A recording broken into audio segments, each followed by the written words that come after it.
And it's the Pakistan captain that he gets rid of for 31. 109 for 3.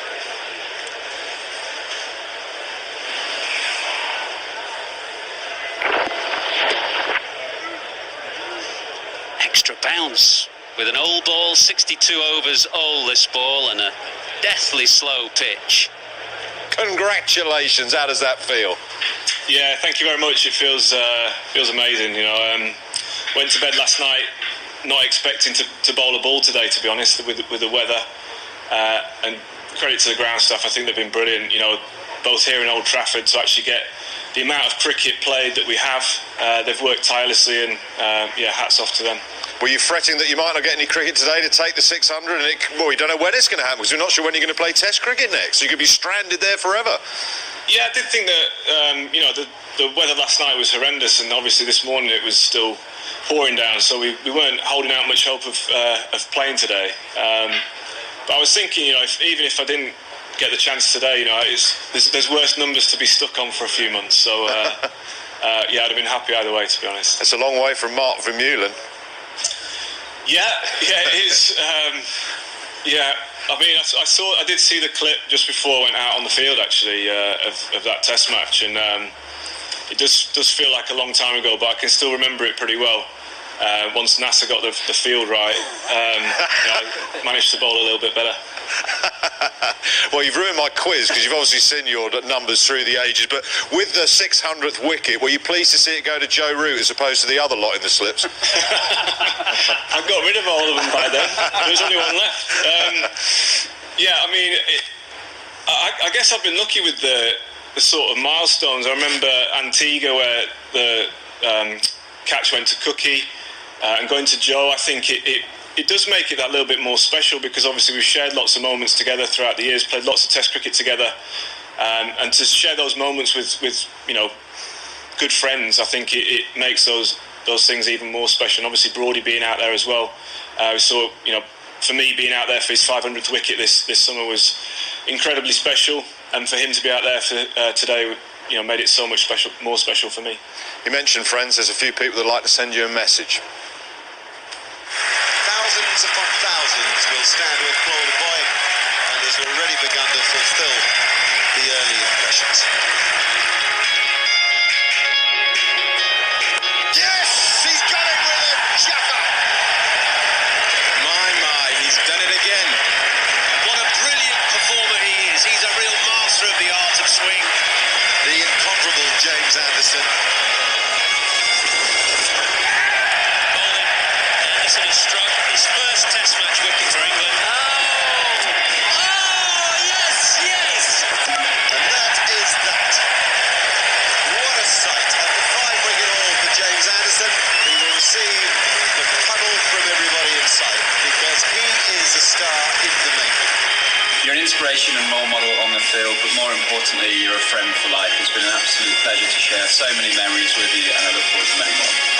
Jimmy Anderson, nearing another milestone of many wickets. It was your privilege to play alongside me for a long time, to spend many hours on the Xbox, many hours in the car, many hours singing along to White Stripes, many hours being my friend.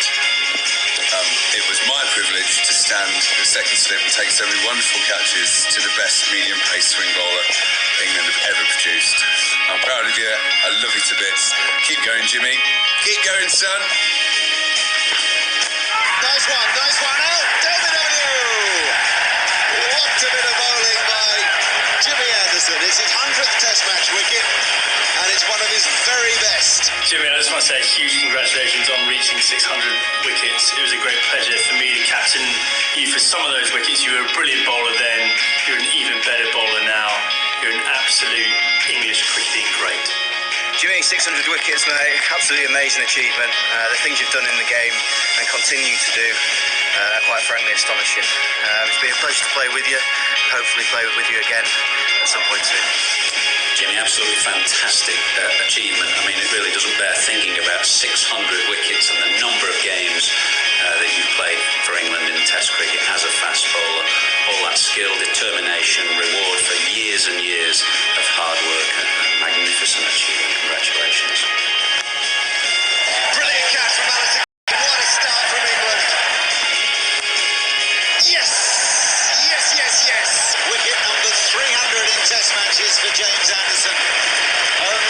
Truman, Bob Willis and Ian Botham above him on the list of all-time English wicket takers. Oh, that's close. Got him! Hey! 5 for Jimmy Anderson. Tremendous performance from a boy who first played here almost exactly a decade ago. Jimmy, many congratulations. 600 Test match wickets. That is truly remarkable. We knew when we saw you all those years ago in 2003, you were special. I don't think anyone knew how special you were going to become. All that hard work you put in. Bowling fast is not easy. You make it look easy. Perfect length. Got top trot at the ball again, and Jimmy Anderson does for him, and it's his 400th Test wicket. Jimmy, what an unbelievably incredible achievement. 600. It's a lot of red wine to be drinking the next time we meet up. Long gone. That's the wicket. And the expression changes immediately. Number 600 for Jimmy Anderson. What a fantastic moment. Well done, James. We're really proud of everything you've achieved and we're looking forward to celebrating with you soon. Congratulations, James. What a fantastic achievement. Really wish we could have been there to share it with you. But I'm sure we'll get together very soon to celebrate.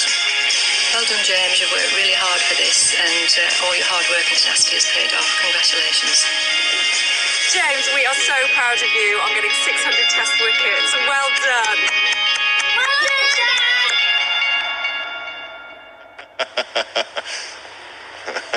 Nice. Yeah, it was lovely. Thank you very much. Really enjoyed that. We thank the ECB for that one on that occasion. We couldn't get to all of the players. But in times like this, I mean, you obviously take the focus, and rightly so, cricketing-wise, but it means a lot to your family as well, won't it? Yeah, definitely. The family's a huge part of being able to be successful at whatever job you do. You need that support, that backing, and obviously for us, we're away from them for so much time during the year. And that support is absolutely vital at home, and I'm very lucky that I've got an amazing family around me, amazing friends around me, and I can't thank them enough for helping them. For all those years, it seems like a very long time. I mean, as your dad said in that piece, though, he would wanted to have been here in usual circumstances. He would have been, and he can't. It's such a shame. It's the same for like Stuart, and same almost for Zach as well with his 200. Yeah, but that's just the nature of the world we live in at the minute. It's just a strange time. At the start of the summer, we weren't expecting to play much cricket at all. So to have played how much we have at the minute, I think is fantastic, and a lot of credit should go to the people that have made this happen. And yeah, as I said, it's frustrating not having a crowd here, but we'd much rather be out there playing than not. Jim Nasser here, mate. Many congratulations. Sorry about that field 17 years ago. I finally apologised. Just tell us about your longevity. Any fast bowler around the world, all the great fast bowlers will admire your skill, but they also admire that you're still strapping those boots on day in, day out for 17 years. Tell us what makes you do it every day. I just absolutely love it. There's no better feeling for me than putting the boots on and going out there and doing what I love doing. There's been hard work involved in developing those skills that can go out there and bowl the way I do. But to be honest, I still get satisfaction from putting a hard shift in, bowling 25 overs in a day, and maybe getting a couple of wickets at the end of the day. That for me is what I get satisfaction out of, and I still do now. I still enjoy putting the yards in the nets and making those tweaks with the technique to try and make sure that I'm in good shape going into test matches. Still enjoy doing the stuff in the gym. So I think that's why I keep going.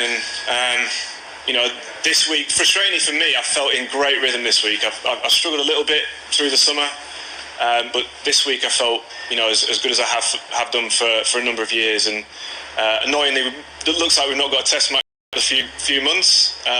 But hopefully I can keep ticking over in those months and be fit enough and ready to go when that next test is, whenever that might be. Jimmy Straussy here. You may not be aware of this, but Shane Warne was suggesting that England should bowl you in English conditions, but use you as a bowling coach away from home for the foreseeable future. I'm sure you're not ready to do that yet, but how important is it for you to take all that accumulated skill and knowledge and share it with the younger guys in the group going forward?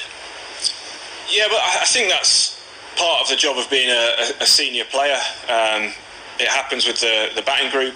And it's no different with the bowling group. Myself and Stuart, with our experience, it's our job to pass down what information we can to help the other guys out. It's just a natural thing to do, I think, and we'll keep doing that. I think in terms of what Shane said, I feel like I can still bowl in all conditions. I feel like I'm fit enough to keep playing. I don't think it's particularly fair on other guys in the team if I just rock up in England to play when conditions suit, and then they send them off to India and Sri Lanka to do the hard yards. Not a bad idea.